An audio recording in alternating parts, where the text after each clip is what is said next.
ভাইয়ের নাম কি? হারুন ইসলাম। খালি কি বক্তারা আলেমরাই বলবেন, আপনারা বলবেন না নাকি? হ্যাঁ, মুসা আলাইহিস ভাইয়ের নাম কি?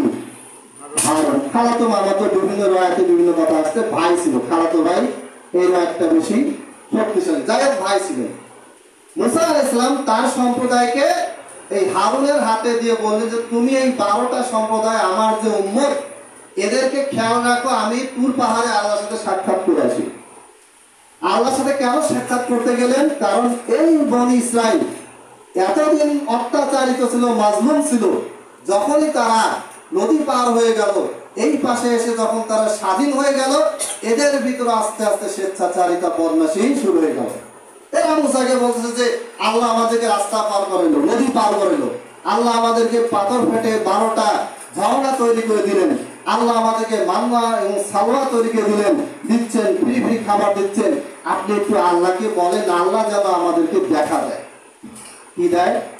দেখা দেয়। মানে যত বেশি সুযোগ দেওয়া হচ্ছে তত বেশি কি হচ্ছে? স্বেচ্ছাচারিতা বাড়ছে।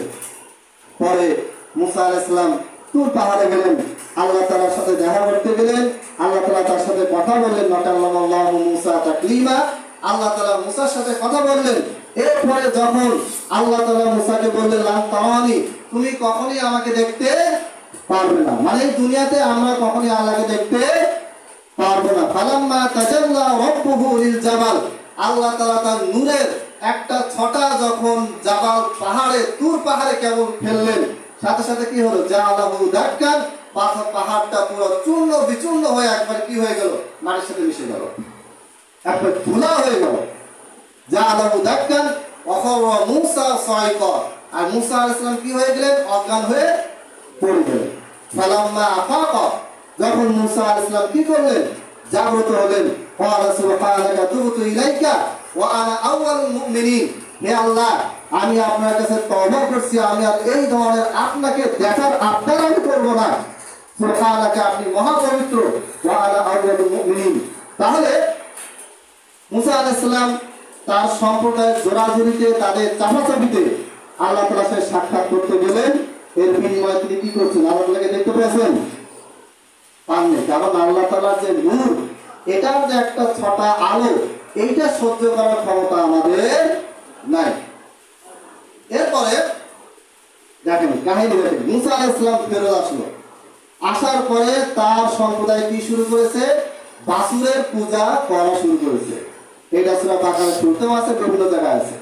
ভিত্তি খাওয়াজিকুমুল আইজলা ফাতুবু ইলা বারিকুম ফাকতুলু আনফুসাকুম, বাছুরের পূজা করা শুরু করেছে। এই বাছুরের পূজা কোন বাছুর? ব্রোঞ্জ দিয়ে তৈরি করা বাছুর। ব্রোঞ্জ কি জিনিস? বর্তমানে সবচেয়ে মূল্যবান ধাতু কি বলে দেখুন? জানেন না? সোনা, ডায়মন্ড, ঠিক আছে, এগুলো তো সবচেয়ে মূল্যবান পদার্থ। এগুলো তখনও ছিল কিন্তু আবিষ্কার হয়নি। সেই সময় তামা আর লোহা এই দুটাকে গলিয়ে ব্রোঞ্জ বানানো হতো। এখন ব্রোঞ্জ অনেক উপাদান যুক্ত হয়, ওই সময় ব্রোঞ্জ ছিল সবচেয়ে মূল্যবান ধাতু। কি ছিল?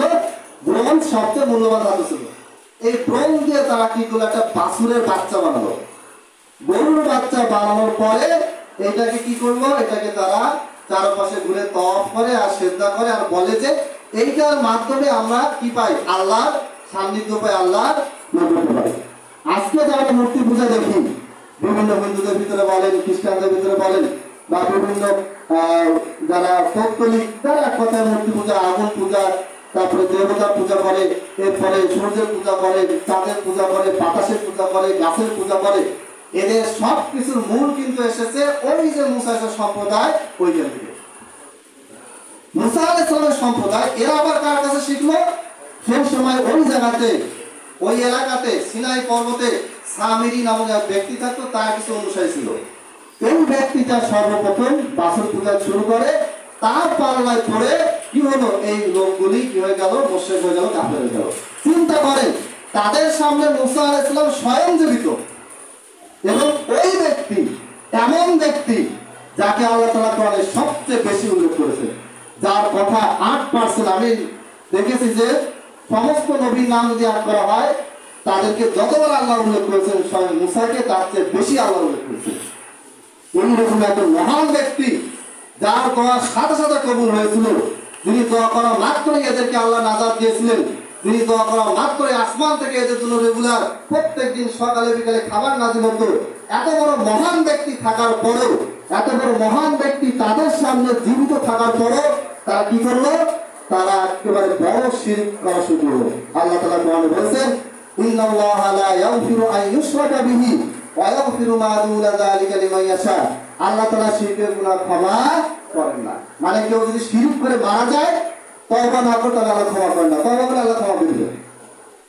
অতএব এইখানে একটা জিনিস খেয়াল করেন যে আমরাও কি ওই ধরনের হচ্ছি কিনা? আমাদের সামনে মুহাম্মদ সাল্লাল্লাহু আলাইহি ওয়াসাল্লাম নেই।